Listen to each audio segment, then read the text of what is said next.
Hello everyone, welcome to January 22nd CSGO FUNSPARK slate. Um, I know my coverage of this is a little consistent, but like I said in the last video, a lot of these little 2 gamers I usually just don't play. Like I'll take a look at and skip over. So I'm not going to make a video on it if I don't plan on putting my own money on it. I'd hate to give out advice and not even follow it up with it. So if you guys watch any of my League of Legends content, when I give out underdog plays that lose or anything like that, I'm pretty transparent with my selections, and I will have money matching those selections as well. I try to be as honest as possible when it comes to making content and stuff. I'm a little new to it, but I think that's important for building any level of trust for myself. That's the reason I do this stuff. I'm obviously not looking to make money from YouTube. If I was, then maybe I would have gone with a different route other than esports DFS. Not exactly a huge audience there, but it is what it is. It's what I enjoy, so we can continue. The reason I did like this slate is because we have 2 reasonably priced teams. We have K23 at a -150 and Astralis at -150.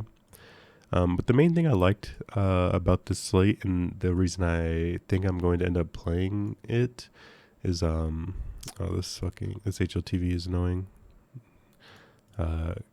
We look at this K23 static statistics.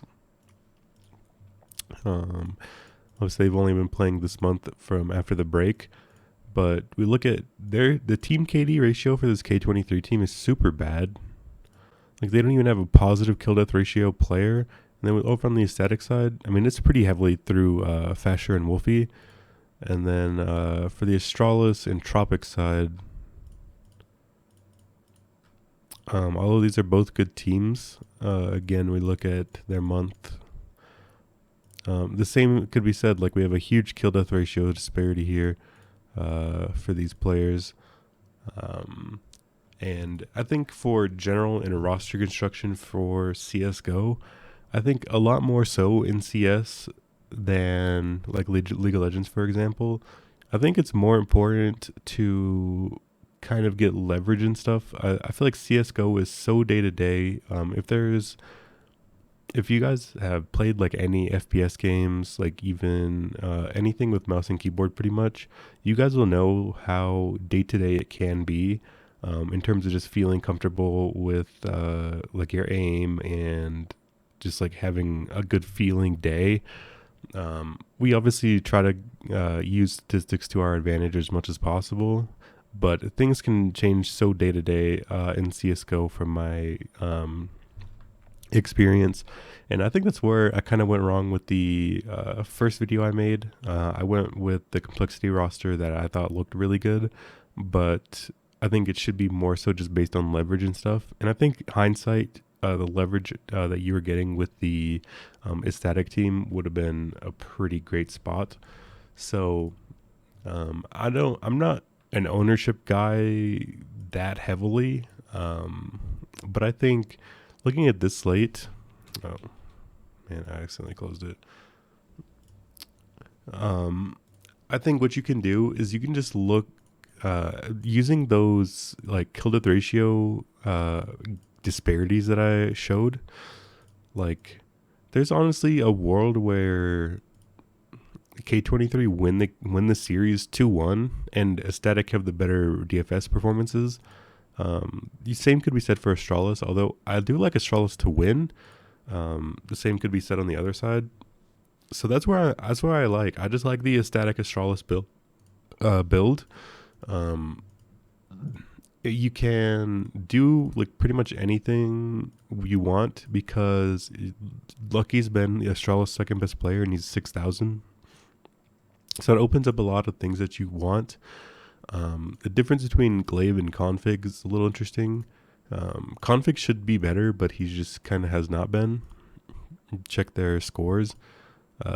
He had a good Inferno against K23. He just had some decent maps, but his highs are decent and his lows are low. Glaive has been around average, but he had like a pretty good map here against Fnatic on Mirage. That made a big difference. So, I mean, it just kind of depends where you want to go. I mean, like, I think like, obviously they've had very similar performances so far in the tournament. But I think the highs are a little bit higher with config. That's something I should have shown when I had it pulled up. Well, I guess this is going to counteract my point. But Glaive's had more 4 kills than 5 kills, which are bonuses in CSGO. But config's actually had a lot of 3 kills. This is something that I like to do. I like to rope in 3 kills. I'd like to make 3 kills, 4 kills, and 5 kill rounds. Like all one statistic and just call them like multi-kill rounds. Config's had 7. Glaive has also had 7. Although Glaive has gotten there and config hasn't. Like if you're going to have a good round where you like pop off, like the difference between getting a 3rd and 4th kill is pretty negligible. So that's why I kind of like to lump in those 3 kill rounds with the 4 and 5s, because I feel like just getting the ability to get multi-kill rounds like that is kind of like a thing on its own. Like having the ability to be like unleashed and go hunt for those extra kills is kind of what I'm looking for. So historically, this would favor config pretty heavily, I'd reckon. Yeah, 30 and 13, 37, 2 and 2. I guess this is actually like a lot closer than I anticipated. And Glaive's actually been performing pretty well. I would not have guessed that.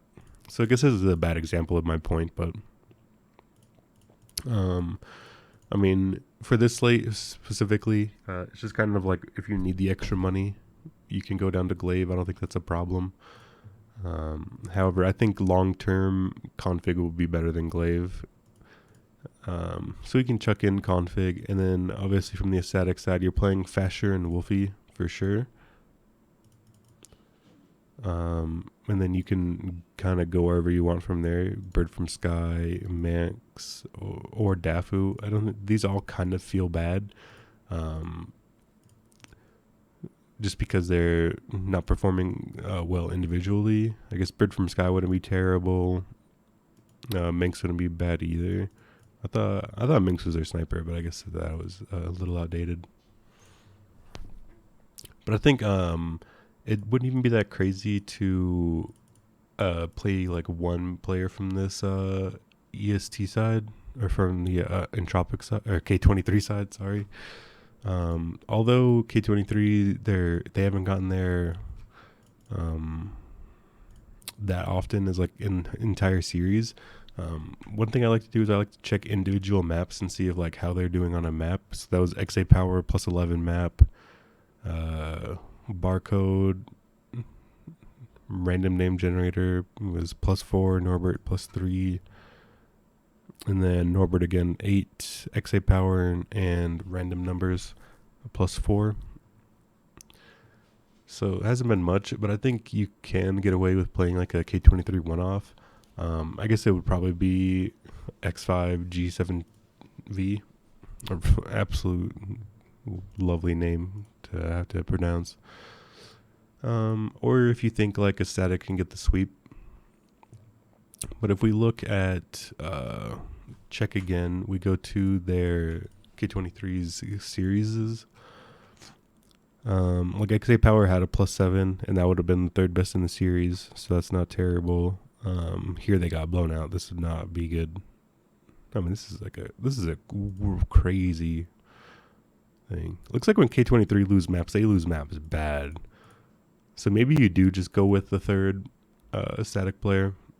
That's probably what I'm gonna do. I don't know who exactly I'm gonna play. Maybe it's Bird from Sky, and you just leave the extra $2,000 on the table. I'd imagine this would be like duped and popular. So maybe that's something you want to do to get different, is just play an XA Power.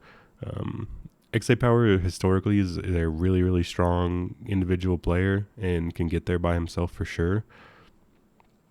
So I think that's a route that's possible.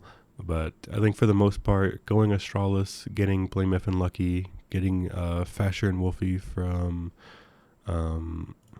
I'm blanking on the name, Ecstatic. That's where I'm headed.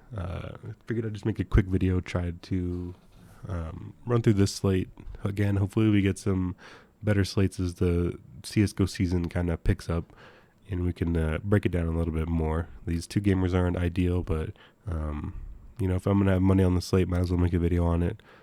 So that's where I'm headed. Best of luck to you guys as well, and I'll see you guys whenever I play again. I can't guarantee I'll be there tomorrow for CS at least. Bye.